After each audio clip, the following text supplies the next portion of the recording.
Maligayang pagbabalik sa Rai Movie Recaps. Narito na naman po tayo para sa isa na namang magandang pelikula na pinamagatang The Killer na napalabas noong 2023. Kaya't ano pa ang ating hinihintay, sit back, enjoy and relax, love you. Sa Paris, may isang professional hitman na kilala lang bilang The Killer.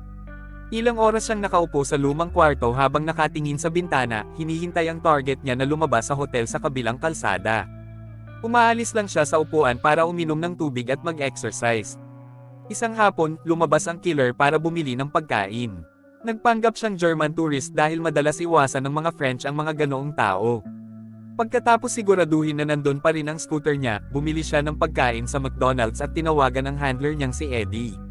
5 araw na siyang naghihintay at pagod na siya, pero hindi pa rin alam ni Eddie kung kailan darating ang target. Pagkatapos ng tawag, ibinagsak ng killer ang cellphone at tinapakan para masira. Kinagabihan, inaayos ng killer ang sniper rifle niya nang may marinig siyang ingay sa hallway. May lalaking papalapit sa pinto kaya pumwesto agad siya para bumaril, pero superintendent lang pala iyon na naghatid ng mail. Matapos bantayan ulit ang hotel, nagsipilyo siya at nilinis ng mabuti ang lababo para walang maiwang DNA. Pagkatapos, humiga siya sa mesa para matulog. Kada 10 minutes, tumutunog ang alarm ng relo niya para masilip niya ulit ang hotel. Bandang hating gabi, dumating na rin sa wakas ang target sa hotel room.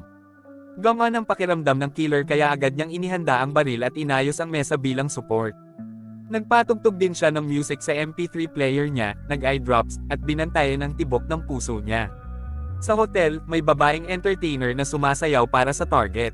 Hinintay ng killer ang tamang tiyempo para bumaril, pero eksaktong pagputok ng bala, biglang hamarang ang babae kaya siya ang nataman. Gusto pa niyang bumaril ulit pero mabilis na isinara ng mga security guard ang kortina. Dahil doon, wala na siyang choice kundi kunin lahat ng gamit niya at tumakas. Sumakay siya sa scooter at nakaalis bago dumating ang mga pulis. Habang bumibiyahe sa lungsod, tinatapon niya ang mga gamit niya sa sewer at garbage truck. Palapit na ng palapit ang tunog ng police sirens kaya kung saan-saan siya lumiko at dumaan pa sa hagdan para makatakas. Kalaunan, nakarating siya sa ilog kung saan iniwan niya ang scooter at itinapon ang helmet sa tubig. Sa gas station, pumasok siya sa banyo para magpalit ng damit at mag-ahit. Nilinis pa niya ang lugar bago sumakay ng taxi papuntang airport. Bago pumasok, itinapon niya sa basurahan ang huling parte ng weapon niya. First time niyang pumalya sa mission kaya sobrang kabado siya. Nang tingnan siya ng police dog, mabilis siyang pumunta sa banyo para kumalma at mag-ayos ng sarili. Pagkatapos, tinawagan niya si Eddie na pinagalitan siya dahil sa pagkabigo niya. Bigla na lang niyang pinatay ang tawag at sinira rin ang cellphone na iyon. Pagkatapos magpakita ng fake ID at ticket, sumakay siya ng eroplano.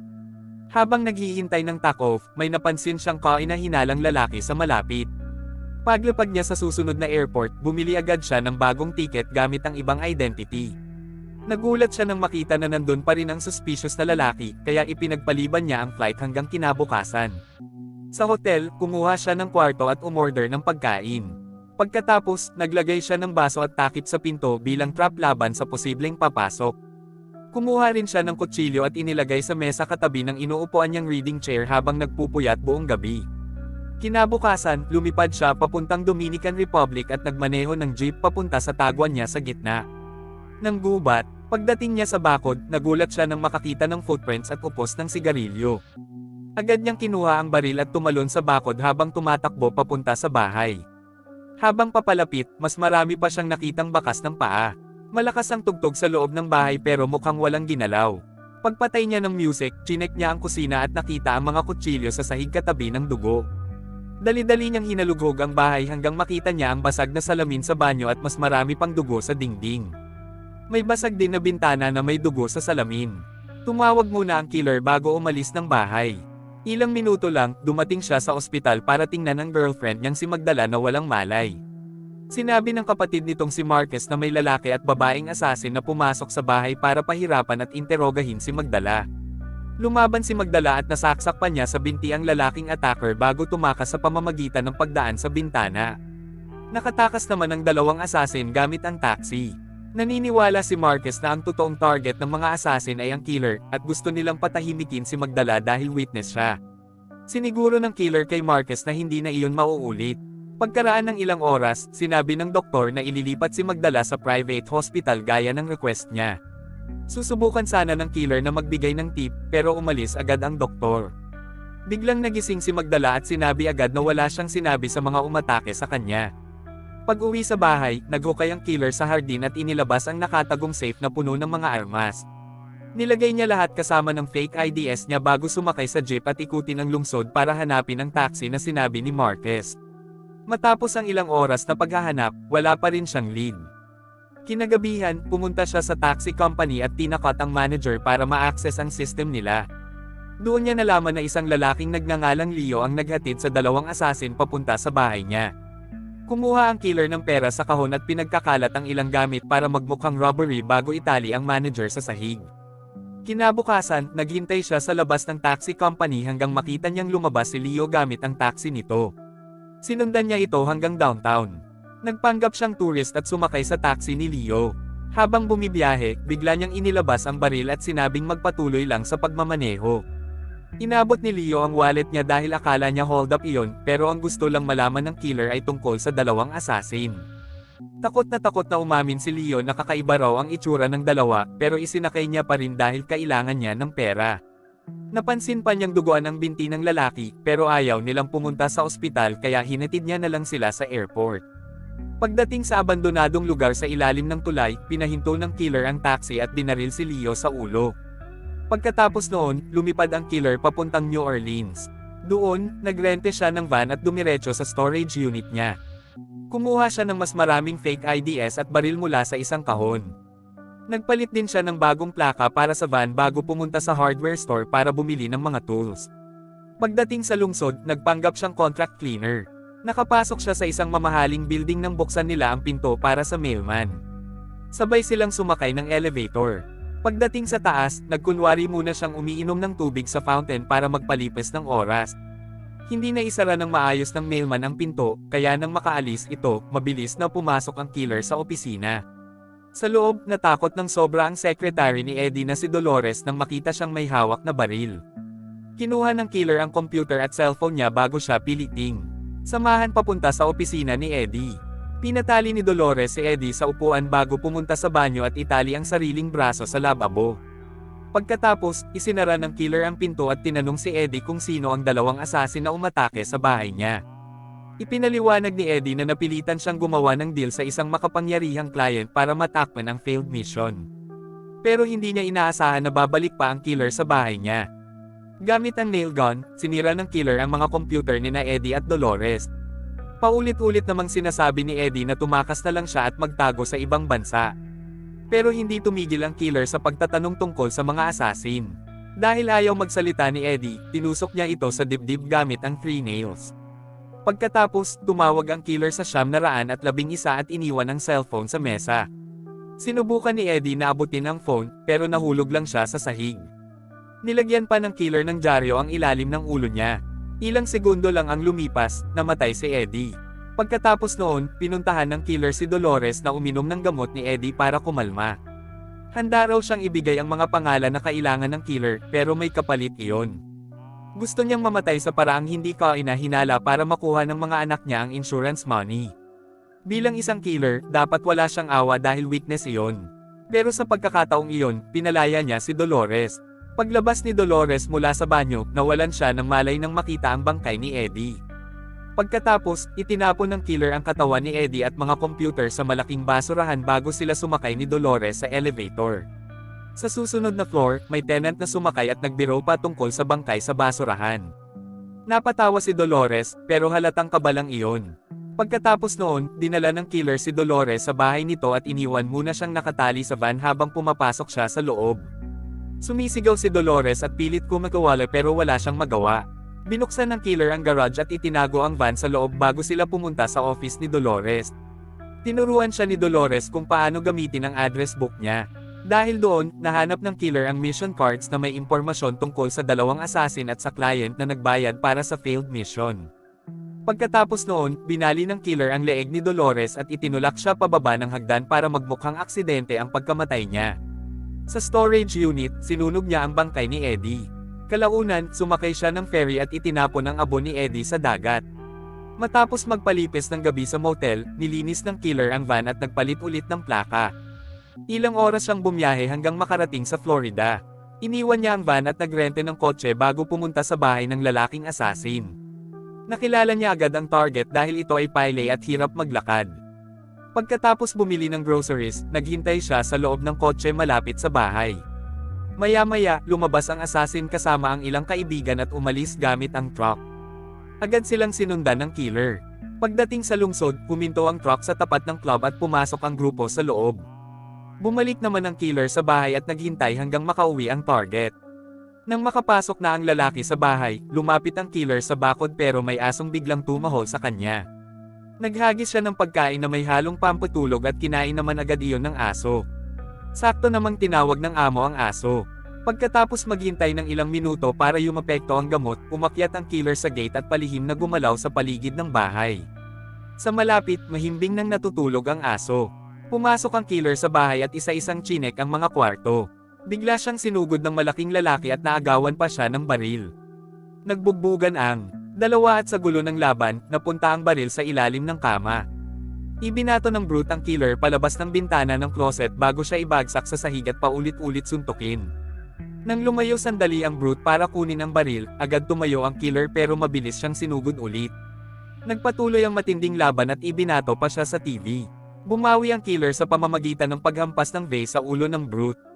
Tumakbo siya sa kabilang kwarto at kumuha ng iba't ibang dekorasyon para gawing armas pero muli siyang ibinato sa hallway. Patuloy silang nagsasapakan hanggang tumalon ang killer sa likod ng brute para sakalin ito.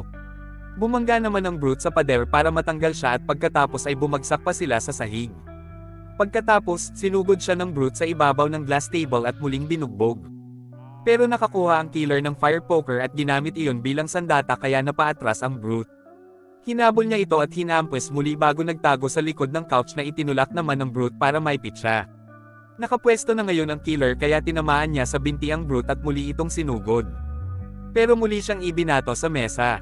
Nang magbukas ng drawer ang brute para kumuha ng baril, hinampes ulit siya ng killer gamit ang poker dahilan para matambal siya sa table leg na tumusok sa likod niya. Nakabaril pa rin ang brute ng ilang beses pero tumakbo ang killer papunta sa kusina kung saan kumuha siya ng grater. Matapos tanggalin ng brute ang kahoy sa likod niya, sumunod ito sa kusina. Ibinato ng killer ang grater para mapaputok sa maling direksyon ng baril bago siya muling tumakbo palabas ng kwarto. Bago maisara ang pinto, nakita ng brute ang mukha niya at nakilala siya. Habang duguan at hirap na hirap, pilit na naglakad ang brute papunta sa bedroom. Pero sa wakas, nahanap na rin ng killer ang baril niya at nauna niyang mabaril ang brute. Nagising ang aso dahil sa putok ng baril at tumakbo papasok habang binaril naman ng killer sa ulo ang brute para siguradong patay na ito. Agad tumakbo ang killer habang inaamoy ng aso ang amo nito at napansing patay na siya. Hinabol siya ng aso at tumalon pa sa bintana para sundan siya palabas. Mabilis na nakatawid ang killer sa bakod at naisara iyon bago siya maabutin ng aso. Pagkatapos, naghagis siya ng Molotov bomb sa bintana at sinunog ang buong bahay. Sa airport, naligo muna ang killer bago sumakay ng eroplano papuntang New York. Doon, nagrente ulit siya ng kotse at bumiyahe papunta sa suburb kung saan nakatira ang babaeng asasin. Matapos uminom ng gamot para sa mga sugat niya, buong araw siyang naghintay sa loob ng kotse. Pagsapit ng gabi, nakita rin niya ang babaeng asasin na lumabas ng bahay at agad niya itong sinundan papunta sa lungsod. Sa mga stoplight, naiisip niyang barilin ito pero tuwing maririnig niya ang pulis, agad niyang ibinababa ang baril. Kalaunan, pumasok ang babae sa restaurant kaya dali-dali ring pumasok ang killer at umupo sa mesa nito habang mabilis na kinukuha ang baril mula sa bag niya. Agad siyang nakilala ng babae at umorder ito ng bote ng whiskey, gusto raw niyang uminom bago siya mamatay. Tinanong niya si Eddie at natuwa pa nang malaman niyang patay na ito. Sinubukan din niyang alukin ng pagkain at inumin ang killer pero tumanggi ito. Ipinaliwanag ng babae na wala siyang personal na galit sa kanya o sa girlfriend niya. Trabaho lang daw iyon, tulad ng ginagawa ng lahat ng hitman. Pagkatapos magkwento ng matandang kwento na parang simbolo ng trabaho nila, sinabi ng babae na baka gusto lang ng killer na makita siya para makaramdam ng assurance matapos siyang pumalya sa mission. Dahil doon, napainom din sa wakas ang killer. Sinabi ng babae sa mga waiter na alisin na ang lahat dahil tapos na sila. Paglabas nila, naglakad silang dalawa sa nagyayelong park. Biglang nadulas ang babae sa hagdan at humingi ng tulong. Pero imbes na tulungan siya, binaril siya ng killer sa ulo. Nang tingnang mabuti, may hawak pala siyang kutsilyo at sadya ang pagkakadulas niya para malinlang ang killer. Pagkalipas ng ilang oras, lumipad ang killer papuntang Chicago at naghintay sa labas ng isang napakayamang building kung saan nakatira ang lalaking nagbayad para sa sablay niyang mission. Nakita niyang umalis ito papuntang gym kaya hinanap niya online ang address ng building. Nang makakita siya ng pagkakataon, palihim siyang pumasok sa parking garage ng building. Pero nakalock ang mga pinto, kaya pinicture niya ang lock at umorder ng mga gamit sa Amazon para mabuksan ito. Pagkatapos nun, pumunta siya sa gym at nagpa-member. Habang nagsasagot ng form, napansin niyang kailangan ng espesyal na keycard para makapasok sa ibang bahagi ng gym. Sunod, pumunta siya sa bangko at nilipat lahat ng pera niya sa account niya sa Dominican Republic gamit ang peking pangalan. Pagsapit ng gabi, bumili ang killer ng baril mula sa isang local dealer. Kinaumagahan, kinuha niya ang in-order niyang package at bumalik sa gym. Sinadya niyang mabangga ang janitor para makopya ang keycard nito gamit ang device na binili niya. Sa locker room, naghintay siya hanggang sa wala ng tao bago gamitin ang kinopyang keycard para buksan ang locker ng target niya. Tiningnan niya ang wallet nito at nakakita ng isa pang keycard, kaya kinopya niya rin ito. Makalipas ang ilang oras, bumalik siya sa parking garage at muling pumasok ng palihim. Dahil sa keycard, nakapasok na siya sa residential area ng building. Ilang segundo lang, nagulat ang target niyang si Clay nang makita siya sa mismong sala nito. Walang idea si Clay kung sino siya, kaya ipinakita ng killer ang mission card. Nang maintindihan ni Clay ang nangyayari, sinabi nitong wala naman siyang galit sa killer dahil normal lang daw magkamali sa trabaho. Pero si Eddie raw ang nagsabing kailangang linisin ang lahat ng bakas, at hindi niya alam na ganon pala ang ibig sabihin nun nang magbayad siya. Pagkatapos mag-isip sandali, pinili ng killer na paniwalaan si Clay. Pero nagbanta pa rin siya. Sinabi niyang kapag sinubukan ulit siyang ipapatay ni Clay o isiwalat ang pagkakakilanlan niya, babalik siya para patayin ito. Pagkasabi nun, umalis na siya. Habang nasa elevator, sinira niya lahat ng mission cards at itinapon sa kalsada. Pagbalik niya sa Dominican Republic, inalagaan niya si Magdala habang nagpapagaling ito. At dito na nga nagtatapos ang pelikula natin para sa araw na ito. Maraming salamat sa panunood.